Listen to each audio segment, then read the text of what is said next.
자, 이번 코너는 최이마의 뒤집기입니다. 뭐 배를 까자 이런 의미는 아니고 시장이 일단은 오르고 있습니다. 오르고 있고 이건 순순히 국내 로컬 시장은 정책 기대감이라고 봐는 게 맞겠죠. 정책은 대주주 양도세 기준일 겁니다. 어제 영수회담 때문에 그 기대감으로 지금 녹이고 있고 다만 이제 조금 유념해야 되는 부분도 분명히 있기 때문에 순서대로 보면은 짧게 보겠습니다. 첫 번째는 러시아가 8년 만에 판다본드를 발행한다 소식이 있었습니다. 중국과 다시 밀접해지는 거죠. 미국 입장에서 보면은 굉장히 불편한 재료일 수 있습니다. 미국이 분명히 러시아 경제를 고갈시키겠다고 또 공언을 할 수 있기 때문에 국제 유가 추이를 잘 봐야 되겠죠. 시장에 좋은 재료는 아닌데. 자, 두 번째, 미국의 또 주가도 강합니다. 굉장히 강한데 미국의 헤지펀드들은 오히려 올라가면 올라갈수록 다음 공매도 목표를 산업주, 인더스트리 섹터로 잡고 있다 그래요. 인더스트리라는 건 이제 경기에 민감한 섹터죠. 이 얘기를 누가 했냐면 골드만삭스가 지금 표현을 했는데 뭐 지상 운송, 항공 우주, 방위 산업, 전문 서비스 산업 업종 내에서 대부분 이게 약간 시장을 비트하면서 올라갔던 강했던 섹터입니다. 그러니까 미국 얘기인데 우리도 한 번쯤은 고민을 해봐야 되는 부분도 있다 정도. 그리고 세 번째 마지막으로 이제 시티증권에서 엔비디아 목표 가격을 220달러에서 210달러로 하향했습니다. 뒤에 이제 좀 다룰 재료이기도 한데 경쟁 심화를 우려한다. 우리 처음 오프닝 때 옥상옥이라는 표현을 썼는데 절대 갑은 없어요. 항상 그 갑 위에 또 갑이 존재하고 그 갑에 따라서 또 경쟁이 격화되고 이런 내용들을 지적하고 있는 것이 시티증권입니다. 자, 요 세 가지 내용은 시장이 상승하고 있는 데에는 무관한 그런 재료일 수도 있는데 자, 뒤집기이기 때문에 어제부터 제가 자꾸 이제 좀 찜찜함 이런 표현을 썼죠. 자, 돈의 맛으로 중독돼가는 시장 이게 옳은지 또 우리는 그 주제 하에 계속 시장을 공격적으로 다가서야 되는지 한번 또 토의를 해보도록 하죠.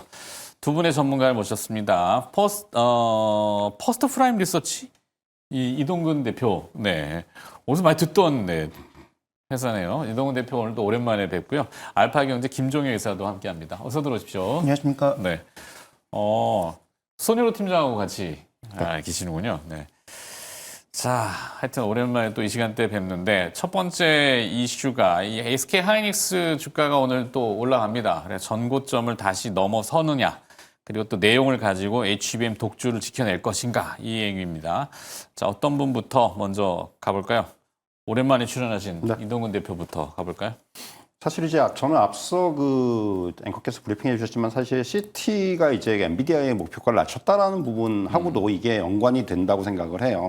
아시겠지만 이제 지금 HBM과 관련해서 최근에 좀 SK하이닉스 쪽으로의 어떤 다시금 긍정적인 얘기들이 많이 나오고 있죠. 그러니까 증권사들도 또 이제 외국 외사들도 이제 목표가를 올리는 리포트가 나오기 시작을 하고 HBM4 시장에서도 결국은 SK하이닉스가 주도권을 잡을 것이고 점유율을 이어갈 것이다. 뭐 이제 그런 얘기들 그런 부분들이 나오면 사실은 조금 한동안의 우려를 조금 이제 씻어내는 상황인데 그럼에도 불구하고 사실은 경계해야 되는 부분들은 앞에서 이제 언급하신 대로 이제 더 이상 AI 칩 시장이 엔비디아의 독주 체제로 가기는 쉽지가 않다라는 이제 그런 쪽에서 우리가 좀 어떤 아이디어를 좀 찾아봐야 되는 것이 아닌가라는 생각이 들고요. 요번에 이제 뭐 오픈 AI와 AMD의 어떤 그 협업도 마찬가지입니다만은 여기에 이제 최근에 뭐 이슈가 됐었던 중국 기업들의 AI 칩 개발, 뭐 생산 이런 알리바바. 부분들도 이제 아무래도 다 연관이 되어 있는 부분이거든요.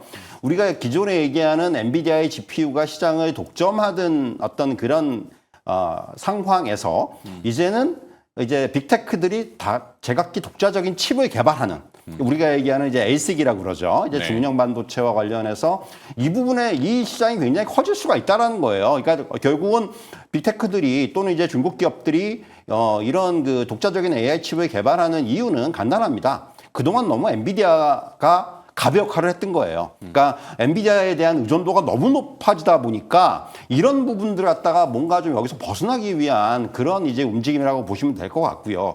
그래서 사실은 저는 지금 뭐 긍정적인 물론 부분들은 분명히 많습니다만은 향후에 이제 어떻게 보면 엔비디아의 어떤 이런 상황에 따라서 SK가 이 HBM 시장도 영향을 받을 수밖에 없을 것으로 보여지고요. 네. 그래서 지금 뭐 일단은 지금 뭐 긍정적인 의견들이 나오고 있습니다만은 이런 부분들은 분명히 우리가 조금은 염두에 두고 여기에 대해서는 경계심을 좀 가져야 된다. 저는 이런 말씀을 좀 드릴 수가 있을 것 같아요. 네.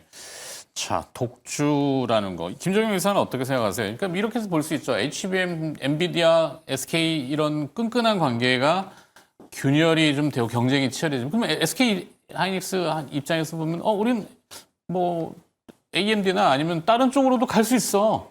라고 주장한다면 또 그것도 할 말은 없을 수 있는데. 네, 일단 오늘은 올해 분은 다 팔았고, 네. 뭐 내년 분도 지금은 생산 캐파를 봤을 때 대부분 물량이 엔비디아 쪽으로 흘러갈 것으로 보이니까. 뭐 완판됐다고 하이닉스의 주장 아닌가요? 그거? 그렇죠. 근데 이제 믿어도 이미 됩니까? 엔비디아가 묶여가고 있는 상황에서 뭐 엔비디아 말고 다른 쪽에 팔기에는 네. 뭐 가격적인 측면도 그렇고 여러 가지 측면에서 벗어나기가 쉽지 않다라고 보고 있고요. 오히려 벗어나는 순간 더 가격적인 압박을 받을 수 있기 때문에 그다음에 HBM4 정도까지는 여전히 압도적인 우위를 하이닉스가 가져갈 것으로 보여주고 있기 때문에 거기에 밸류에이션 하는 것까지는 오케이.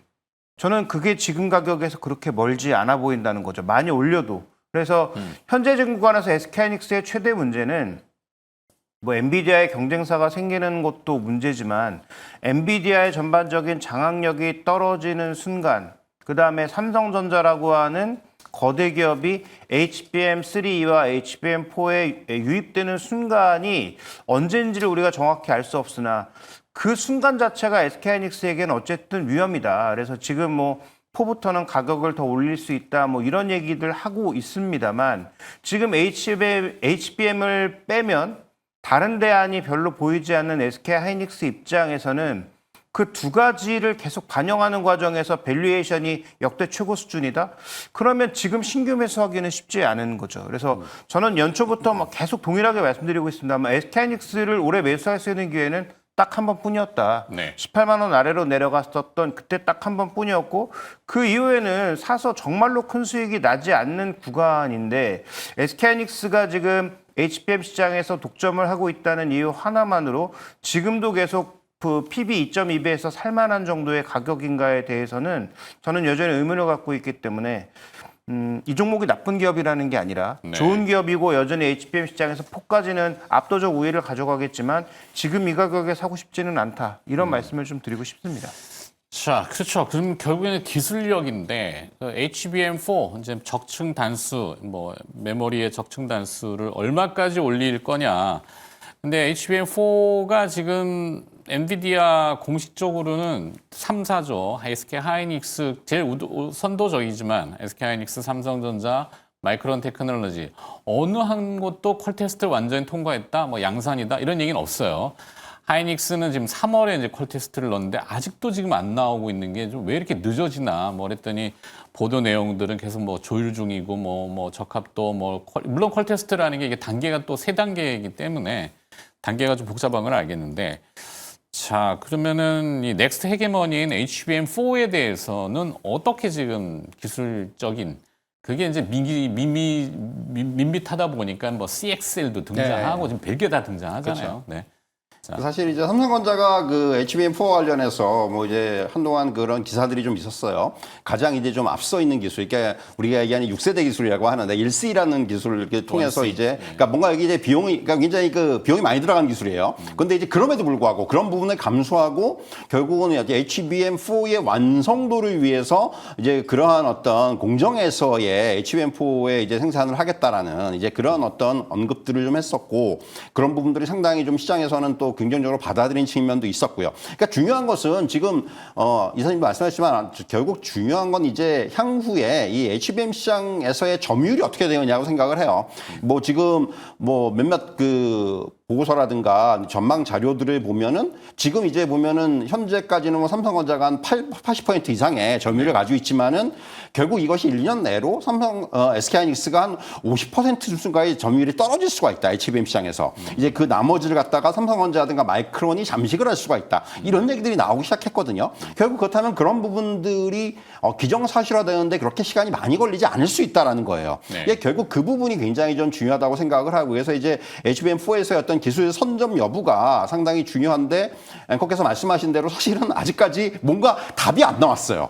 이것이 중요하다. 그러니까 어떻게 보면 이것이 엔비디아의 전략일 수도 있고요. 뭐 예를 들면 뭐 이제 그 향후의 가격이라든가 이런 부분에 있어서의 경쟁력을 확보하기 위한 전략일 수도 있는 부분이고 네. 그래서 아직까지는 그야말로 여러 가지 추측이라든가 전망들만 난무합니다만은 중요한 것은 그러니까 이사님도 말씀하셨지만 지금처럼 어떤 이런 정도의 어떤 그 흐름을 끌고 가기는 쉽지가 않아요, SK하이닉스가. 저도 그래서 사실은 SK하이닉스에 대해서는 지금 뭐 긍정적인 부분도 있지만은 분명히 우려가 공존을 하고 있다는 쪽에 조금 더 무게를 실어야 된다고 생각을 하고요. 그래서 이제 그렇다면 향후에 어느 쪽에서 오늘 아침에도 이제 보도를 보니까 뭐 이제 레거시 쪽에서의 어떤 SK하이닉스의 점유율이 많이 올라갔다 뭐 이런 얘기도 나오는데 결국 뭐 이제 그런 부분들까지 포함해서 뭔가 이제는 조금씩 그 넥스트 HBM 네.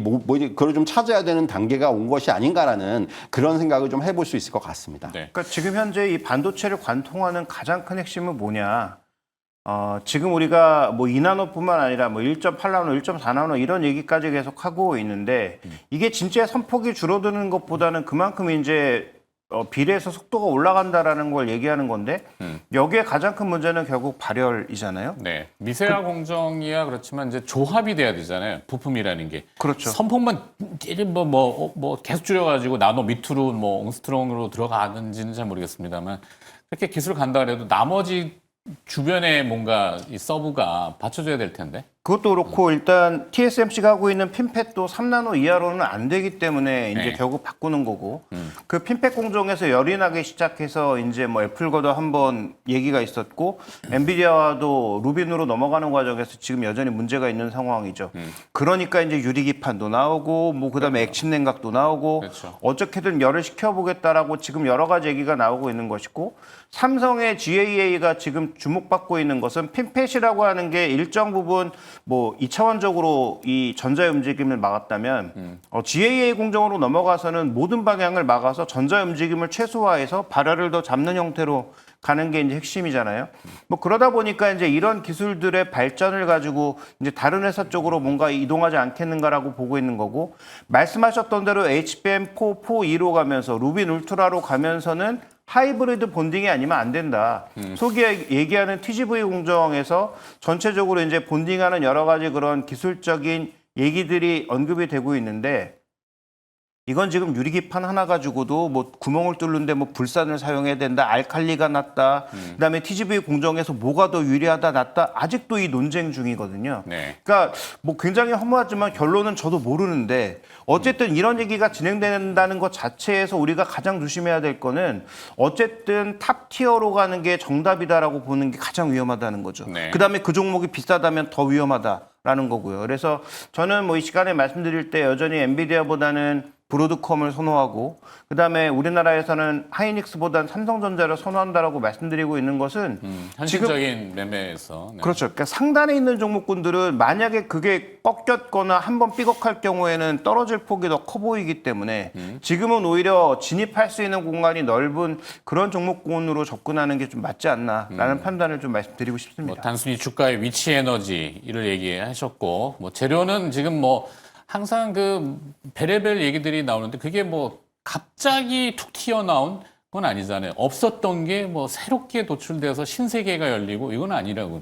그러니까 계속 반복되고 이게 잊혀질만 하면 또 도출되고 모르죠. 또 이러다가 전도체 또 얘기가 툭 튀어나와가지고 반도체의 어떤 센세이션을 그러니까 웃자고 한 얘기지만 자, 일단 뭐 내러티브한 걸로만은 추정하기에는 좀 한계는 좀 있는 것 같고 SK 하이닉스도 지금 보면은 외국사도 그 시선은 좀 나눠지는 것 같아요. 네. 지난번에 골드만삭스는 좀 경쟁 심화에 대해서 얘기했고 얼마 전에 UBS는 또 오히려 목표가를 또 올리고 그러니까 지들끼리도 난리인데 우리도 뭐 사실은 판단하기는 어렵죠. 주가는 지금 오르고 있는데 이게 반도체 본업으로 오르는 것인지 아니면 시장의 어떤 오늘 정책 때문에 단순히 오르는 것인지 그거는 구별하기가 좀 어렵단 말이죠.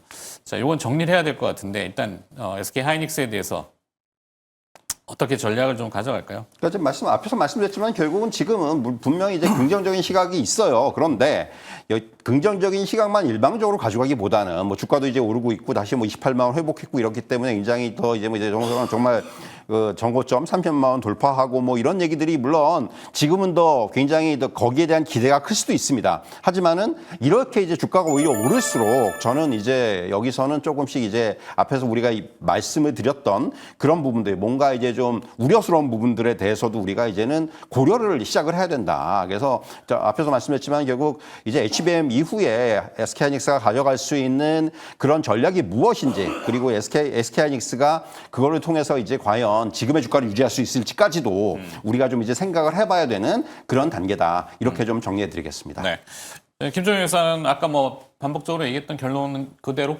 네, 일단 뭐 SK하이닉스에 대해서는 투자 의견은 뭐 말씀을 드렸고요. 근데 저는 지금 대안이 많이 있다는 거죠. 소부장?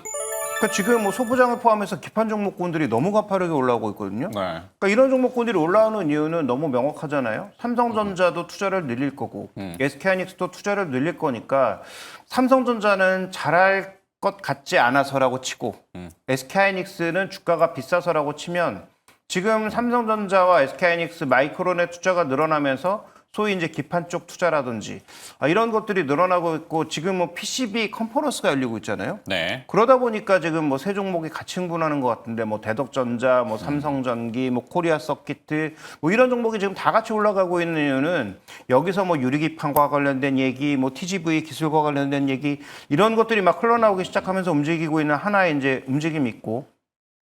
하반기에 삼성전기를 축으로 해서 소위 이제 고급 기판들이 올라올 거다라는 그런 기대감이 반영되는 종목군들 뭐 여전히 나빠 보이지 않고요.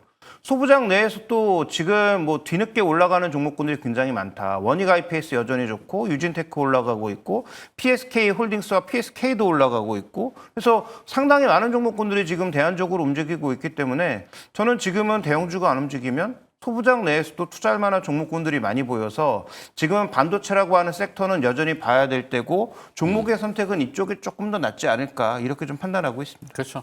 사실 근데 이게 뭐 또 그 확산하면 휴머노이드, 뭐 로봇, 뭐 미국의 또 뭐 노동 이슈 뭐 이렇게 해가지고 산업용 로봇에 이제 휴머노이드까지 가면 휴머노이드 안에 반도체 몇 개나 들어가겠어? 엄청 들어가지. MLCC 엄청 들어가지. 그거 어디다 깔아? PCB에다 깔잖아. 그러면 그걸 또 연결하면 몰래 전선까지 가잖아. 그럼 뭐 전선까지 확대를 할지 뭐 전력 소비 이렇게 할지 모르겠지만 시장은 항상 창의적으로 뭔가 앞서 나가긴 한다 정도. 자, 그래서 소부장까지 또 다루기에는 뒤에 주제가 하나 더 있긴 한데 소부장으로 그냥 마무리할까요? 아니면 뒤에를 그냥 끌고 갈까요? 그건 두 분이 선택을 해주셔야 텐데. 뭐 다음 이슈도 준비해 다음 이슈 또 뭐 김정인 의사가 준비하셨으니까 자 다음 이슈로 가서 전기차. 네, 뭐 유럽 모터쇼가 뭐 열리나요? 네, 오늘부터 14일까지 열립니다. 아, 이건 또 김종인 의사가 준비한 거니까 먼저 듣고 받을까요? 네, 김종인 의사 먼저 하시죠. 일단 뭐 핵심은 두 가지라고 보여지는데요. 뭐 이제 어디서 오토쇼 한다고 관심 아무도 없잖아요, 솔직히. 그런데 이번은 조금 주목해 볼 만한 포인트는 저는 두 가지라고 보고 있는데 첫 번째는 어저께 이제 그 퀀텀 스케이프의 주가를 끌어올렸던 전고체가 등장했다라는 거죠. 네. 물론 용량 작고 뭐 오토바이에 적용하는 정도여서 이게 뭐 상용화 시기라든지 이런 것들에 대한 미사일 전고체 이건 고체 연료가 더 돈에 들어오던데요. 네, 뭐 논란은 있겠지만 네. 어쨌든 이런 게 등장하면서 배터리 관련된 신기술들이 좀 나오기 시작했다라는 것. 그러면 뭐 또 중국은 자기네들의 뭐 충전 속도 이런 것들 들고 나오면서 또 뭔가 신기술들을 좀 자랑하는 그런 자리가 될 것으로 보이고요. 그다음에 두 번째로는 그동안 테슬라하고 현대차, 기아차 빼고는 전기차를 이렇게 못할 수가 있나. 그러니까 소위 레가시들이 자기들의 원래 내연기관차 IC를 팔기 위해서 일부러 전기차를 안 했는지는 모르겠지만 뭐 벤츠의 전기차도 솔직히 뭐 좋다라고 얘기하기는 좀 많이 어려웠고 BMW도 마찬가지였는데 이번에는 이 벤츠나 BMW 같은 회사들 그다음에 폭스바겐도 소위 많이 팔 수 있는 볼륨 모델들의 전기차의 신모델들이 전부 등장했다는 거죠. 그래서 벤츠는 GLC, 네. 그다음에 그 BMW는 iX3, 그다음에 뭐 지금 그 폭스바겐 같은 경우에는 ID2, ID2X, 뭐 T-크록스 이런 것들이 지금 데뷔하고 있단 말이죠. 그렇다면 지금 유럽 내에서도 전기차의 신모델들이 많이 나오는 게 전기차를 좀 더 가속화시킬 수 있는 변수라고 보고 있기 때문에 뭐 그런 관점에서 신차들이 대거 대비하는 건 의미가 있다. 거기다 이제 현대차도 지금 가장 유럽에 잘 팔 수 있는 것들은 전기차 중에서는 작은 것들인데 아이오닉 이제 2, 3 뭐 이름이 뭐가 될지 모르겠지만 이쪽이 또 대비한다라고 하는 것도 이제 주목해 볼 만한 포인트라고 보여지고요. 그래서 많이 팔 수 있는 볼륨 모델들이 대비를 하니 자동차도 봐야 되지만 배터리도 우리가 우려했던 것보다는 조금 더 가동률이 올라갈 수 있지 않을까? 근데 이제 문제는 지금 유럽에서 중국의 비중을 많이 뺏긴 게 최대 문제인데 이 비중을 과연 뺏어올 수 있는지 정도가 중요한데 지금 벤츠라든지 BMW가 움직이다 보니까 네. 여기 이제 상대적으로 NCM이 좀 더 많이 들어갈 수 있는 룸이 있다. 뭐 그런 차원에서 2차 전지까지 좀 더 종목군들을 볼 수 있는 그런 이 하나의 이벤트가 좀 열린 건 아닌가 이렇게 좀 봐야 될 것 같습니다. 네. 자, 이동근 대표는 어떻게 보세요? 유럽의 IAA, 뭐 모터쇼 이게 뭐의 약자라고? 사실 이제 이게 인터내셔널 뭐 어떤- 여러분들 IAA 하시면 잘 모르실 텐데 그렇죠, 뭐. 과거 이게 프랑크푸르트 모터쇼였던 거죠. 아. 근데 이게 이제 뮌헨으로 옮겨왔어요, 장소에 갖다가. 네. 그러면서 이름 자체 갖다 바꾼 겁니다. 어떻게 보면은. 그러니까 굉장히 좀 이제 프랑크푸르트 모터쇼 아마 여러분들 다 아실 거예요. 투자분들이 아실 텐데. 많이 아시죠. 이게 세계 4대 모터쇼인데 이게 홀수 년도에는 승용차, 짝수 년도에는 상용차를 이제 중심으로 진행을 하거든요. 네. 근데 앞에서 이사님 말씀하셨지만 사실 중요한 건 명확해요. 그러니까 지금 글로벌 완성차 업체들의 전략이 뭐냐가 중요한데 요번에 이제 IAEA에서 이게 드러난다라는 거예요. 그러니까 결국 유럽 시장에 전기차를 팔겠다라는 목적이 명확한 요번 IAEA가 이제 그게 어떻게 보면은 어떤 하나의 쇼케이스가 되는 거고. 네. 그래서 이제 앞에서 이제 글로벌 완성차 업체들이 전부 다 여기에다가 지금 전략 모델들을 내려왔지만 이제 그리고 현대차도 마찬가지예요. 4년 만에 현대차가 참석하는 거거든요. 근데 이제 이번에 이제 우리가 얘기하는 아이오닉 3, 그러니까 소형 전기차죠. 그러니까 유럽의 전략용 모델이에요. 이것도 마찬가지. 네. 그러니까 지금 뭐 벤츠도 그렇고 뭐 이런 그 글로벌 탑 티어들이 여기다가 이제 지금 유럽 시장에 집중을 할 수밖에 없는 게 여러분도 아시겠지만 결국 트럼프 행정부 출범 이후 지금 미국 전기차 시장은 망가졌어요. 네. 빠르게 위축이 되고 있다는 거예요. 그러니까 여기서 뭔가 기대를 테슬라하고 걸 사이도 만한 안 게 좋아지고. 없어요, 사실은. 그러다 보니까 유럽 시장에 집중을 하는 거죠. 또 더군다나 유럽 시장이 이제 올해 상반기에 유럽 전기차 판매량을 보면은 119만 대가 넘거든요. 이게 전년 동기 대비해서 한 25% 정도 증가를 한 겁니다. 그러니까 반기 기준으로 봤을 때 전기차 판매량이 100만 대를 처음 돌파한 거예요. 그러니까 이런 것만 놓고 보면은 지금 유럽 시장은 그래도 살아있다. 그러니까 뭔가 우리가 자꾸 이제 캐즘 얘기를 하는데 어쩌면 유럽 시장은 지금 캐즘에서 벗어나고 있는 걸 수도 있다. 뭐 이런 얘기들이 나오면서 이제 이런 그 전기차에 관해서는 이제는 유럽 시장에 좀 집중을 할 수밖에 없는 그런 분위기가 형성이 되고요. 앞서 이제 그 배터리 관련해서도 말씀해 주셨지만 요번에 사실은 LG 에너지솔루션이 이제 메르세데스 벤츠하고 네. 그 대규모의 배터리 그 계약을 맺었잖아요. 네. 이게 사실은 이제 NCM이란 말이에요. 사실은 그 중에서 이제 가장 이제 고난도의 기술이 적용된 우리가 얘기하는 이제 그런 것들인데 그런 것만 놓고 보면은 사실은 어떻게 보면은 우리나라 2차 전지 업체들도 유럽 전기차 쪽에서 뭔가 좀 돌파구를 찾을 수 있는